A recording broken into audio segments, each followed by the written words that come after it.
Hi, I'm Mitch, and welcome to the Restoration Road, where my guest today is Brenda Jank. Brenda is the founder of Run Hard, Rest Well, and she has an amazing story of restoration. You know, my dad always said, the strongest steel is made in the hottest fire. Applied to Brenda's life, she has amazing strength because of the heat of the trials that she has experienced. Brenda, thank you so much for being here today. Mitch, it's a joy. You have an amazing story of restoration yourself, so I'd like to talk about that before we get to Run Hard, Rest Well. Talk about growing up, your family environment, what that was like. My mom and dad both carried a lot of hurts that were never healed. And we were a family that went to church every single Sunday, and that was another gift that they gave to me. But my dad wrestled with explosive anger.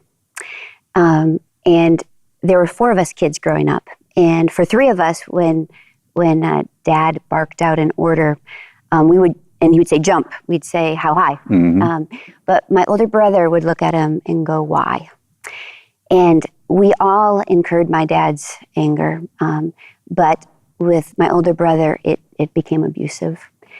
And when David was 15, he was abused for the last time.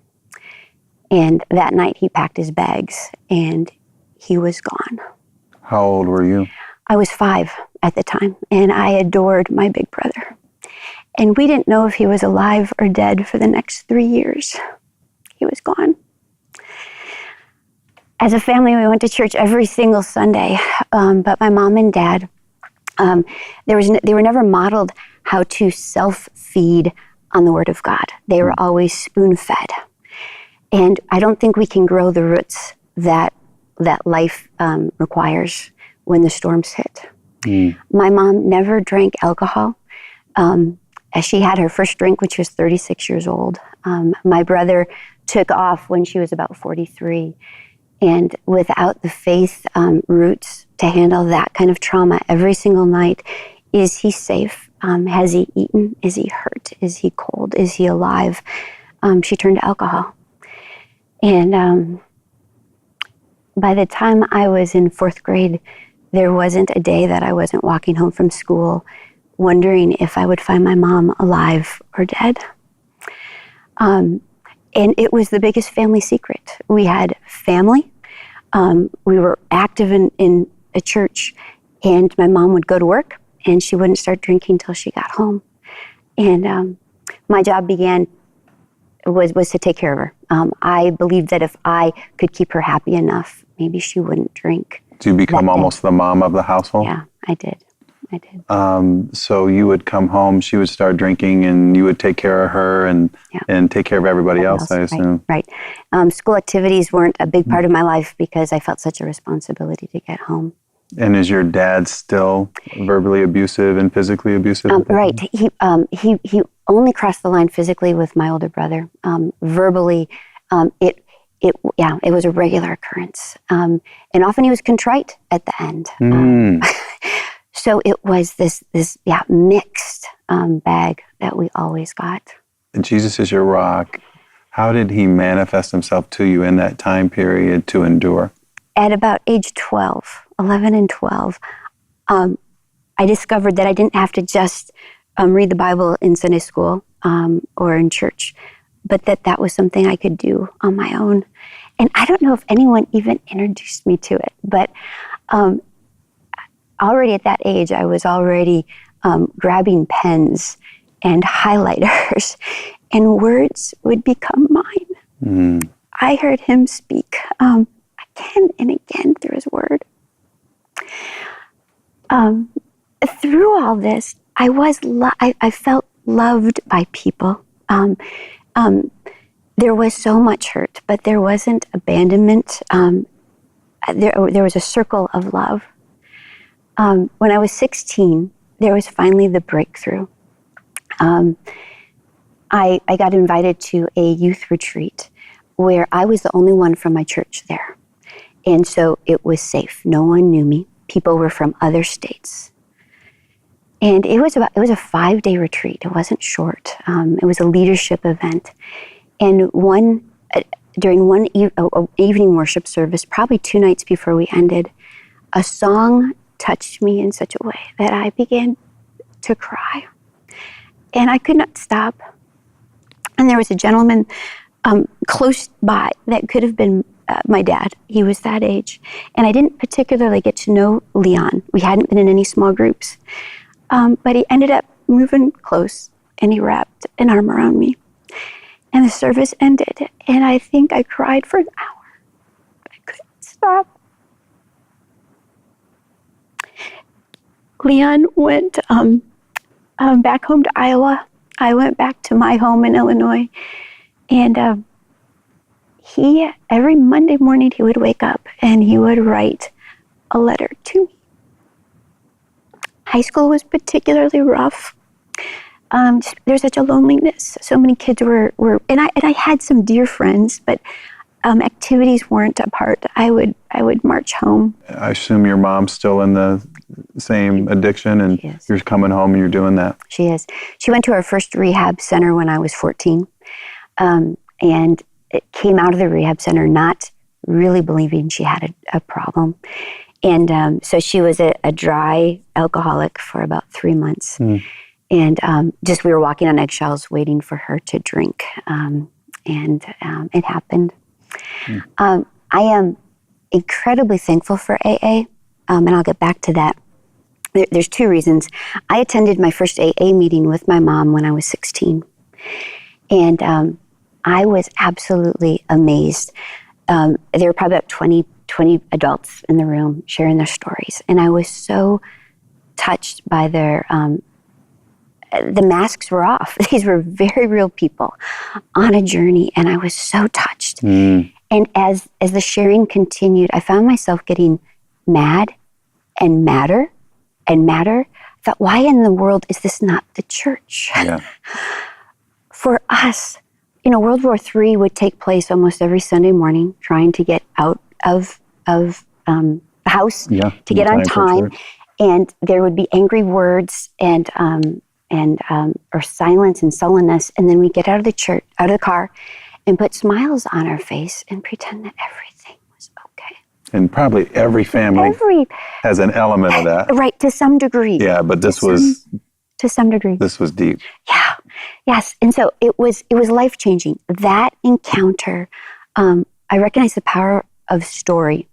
And I still didn't have any safe place to share my story until shortly after when I met Leon. But I share my story pretty freely because we're reminded we're not alone. Right. We're not alone. Did you share with Leon what was going on? Oh, I did. There at that moment when you're crying? Yes. It was late at night. We were on a college campus. We went out to a bench where there were lots of lights, and we talked till 3:00 in the morning. I felt like a failure. That why couldn't I say the right things? Why couldn't I do the right things? And Leon met me in that place and had words of grace, and took that, helped me over 3 years slowly. It was not but every single Wednesday when I would walk home from school, I knew that there would be an envelope from Leon. My That's sophomore, amazing. junior, and senior year, everybody in this world needs a Leon. Yeah. Needs a Leon. It was transformational. So when it comes time for graduation of high school, are you wanting to go to college and get as far away from home as you can? I was a pretty good student. I actually was going to leave after my junior year. I had pumped out enough credits, and I was short. At that point, you had to have 21. I had 20. And my high school was willing to allow me to move on to college, and they were going to take some of my first class and apply that to graduation. I was all set to go, and weeks before entering school, someone at the school realized that I hadn't officially graduated, and they stopped it. And there was no time to take summer classes. And I cried so hard and so long. And I so vividly remember, on the bed, sobbing, another year, I have another year of this. And God said, I have something better. Trust me. And this is just prior to your senior year of Senior high school? year. Okay. So I went back. I was in a vocational thing. It was probably kind of the beginning. This would have been 1984. So it was me, and it was 16 guys who all worked as mechanics in gas stations. Oh, wow. I talked my church into giving me a part-time job. And so for 3 months, I worked at my church and did various things. There's always been a leader. I kind of ran the youth group. And then I went off to Mexico and worked in an orphanage for the next 4 months. What was the connection to that? I read a book called Charlie's Children. And I was so touched by the stories and the miracles. I wrote the publisher and asked if they could get a letter to the author. And they were just starting a volunteer program. And they took me as an 18-year-old. Amazing. And the gift that my parents allowed me, the town, we were 5 hours over the border, there wasn't a phone. Mail service wasn't reliable. My family gave me many gifts, and they released me to go do that. I imagine that was a satisfying experience. It actually broke my missionary bubble. I was going to go and save children, and they needed me to wash dishes and weed the garden. I realized there was a little bit more than loving on children. It grew me up in a big way. So did you come back and go to college? I came back, and I was officially going to graduate. And a gift entered my life. My mom ended up in a rehab hospital for the second time. And she went in saying, my daughter is going to graduate. I have to get out for her graduation. And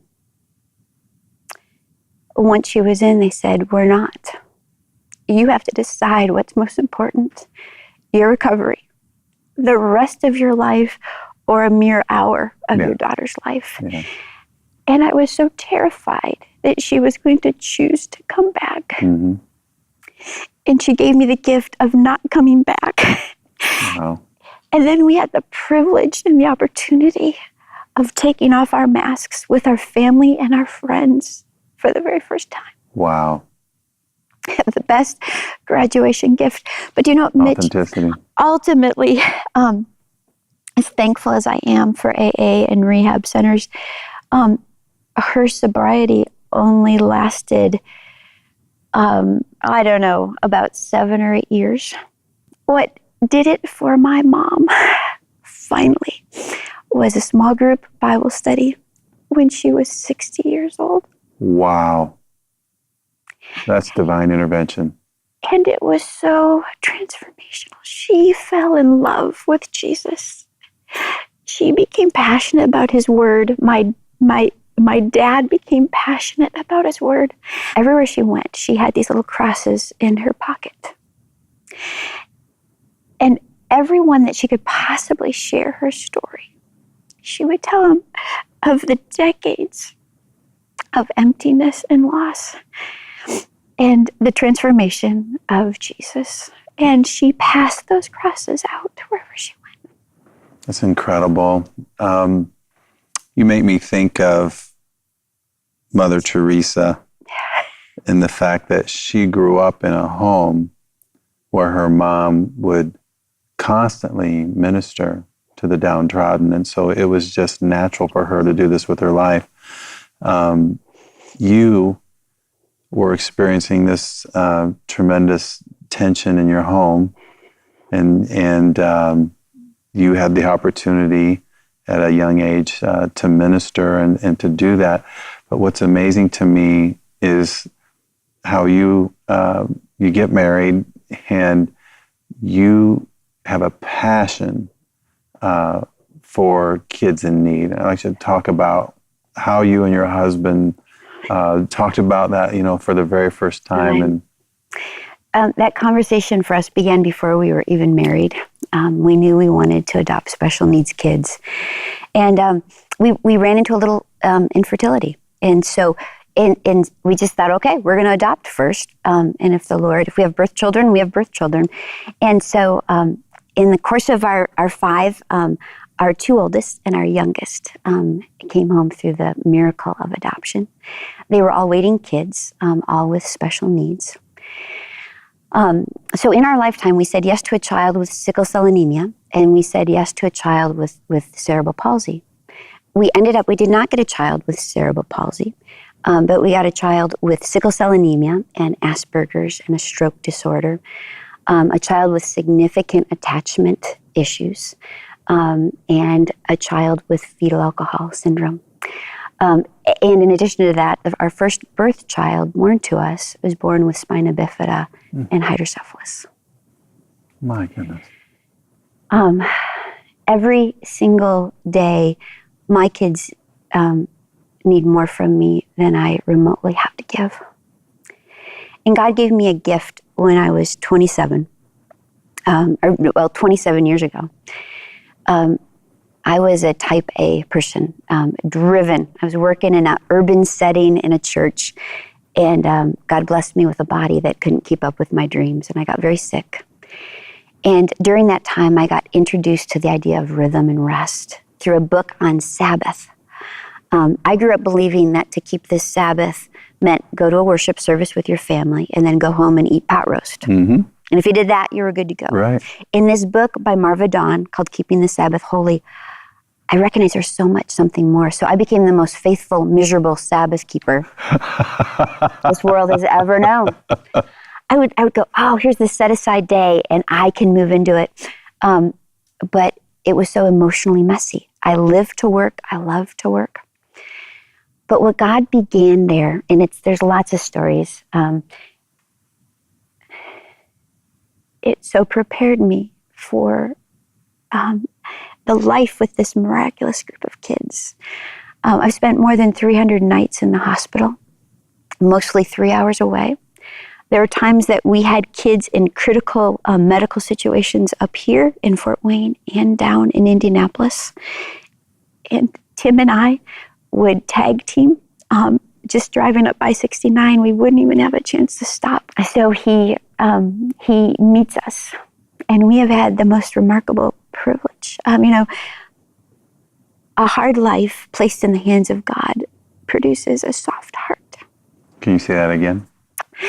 A hard life placed in the hands of God produces a soft heart. Wow.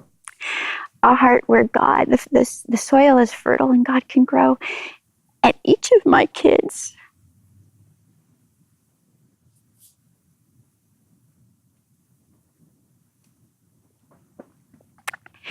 have faced more pain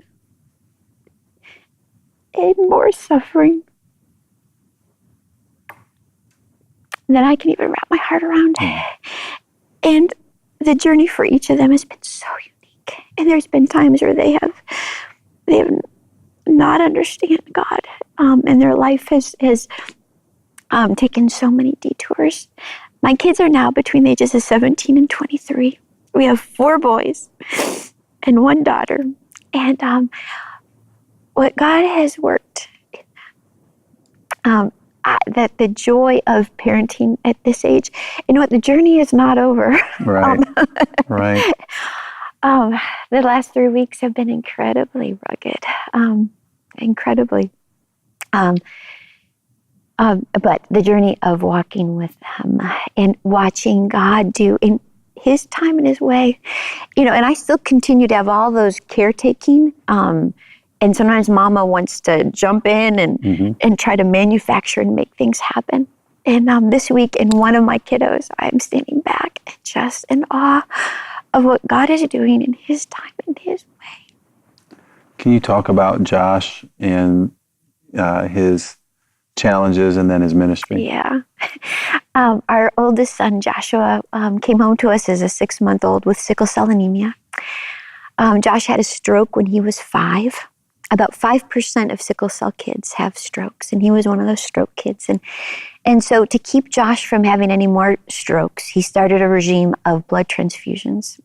And he's had over 400 blood transfusions in his life. Josh also has an Asperger's diagnosis. Apart from all of that, when Josh was 18, he started getting really sick, and he became a medical mystery. And it is not fun to become a medical mystery. Rugged. That journey on and off, we spent 90 days in the hospital. No one could figure out what was wrong. We finally got a diagnosis, and then we realized we really didn't want a diagnosis because it was a really rare condition called hepatopulmonary syndrome. What's that? His liver is pumping out toxins that are destroying his lungs.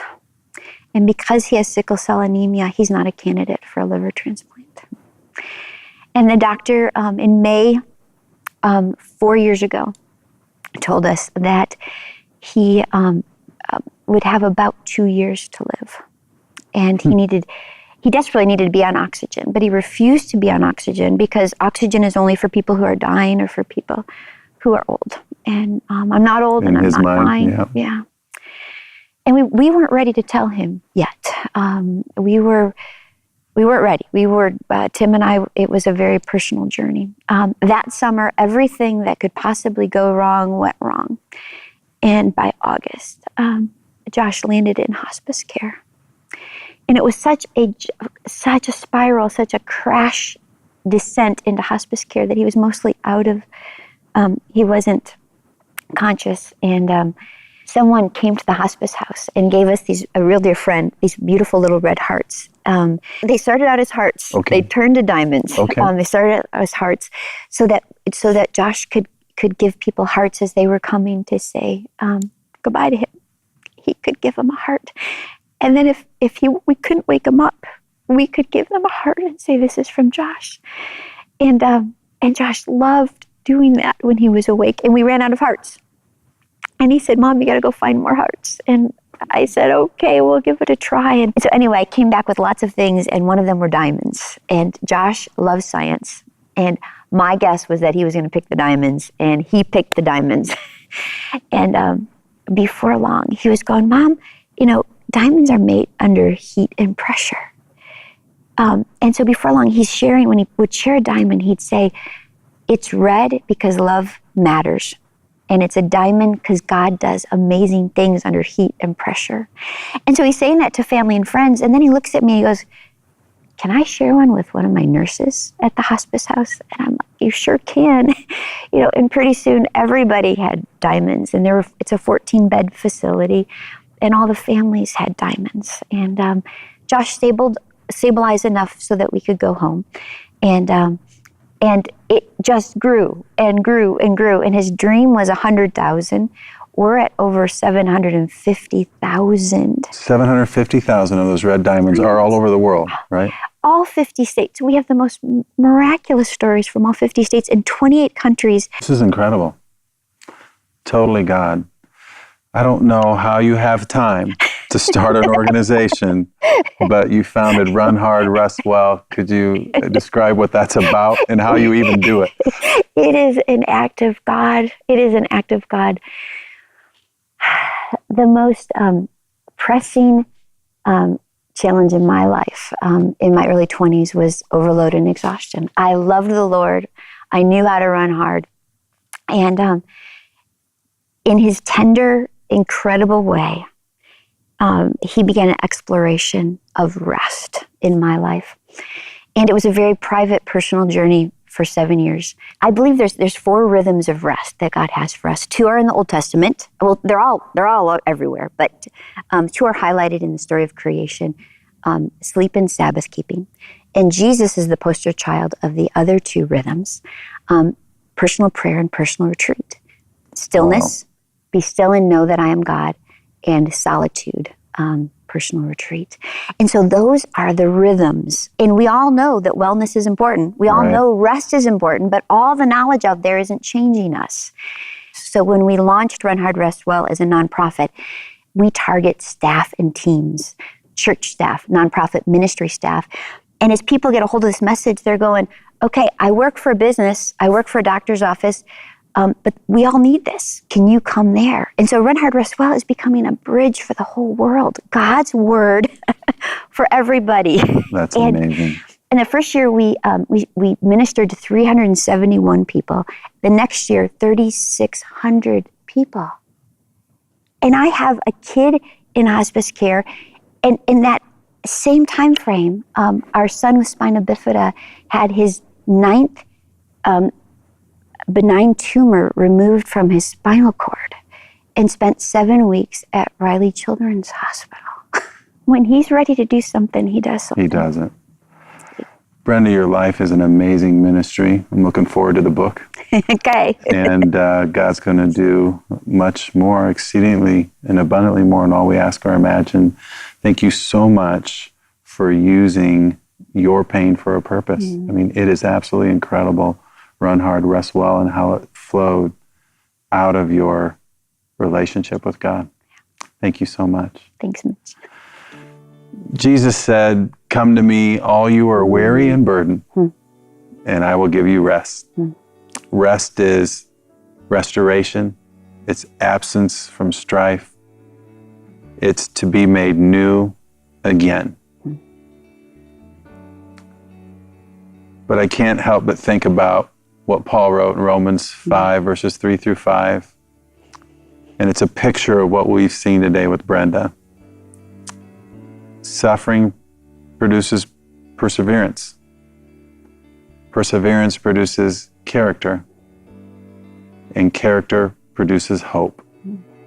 Hope is not wishful thinking, it's a confident assurance. And Paul writes that hope does not disappoint us because God has poured his love into our hearts through the Holy Spirit.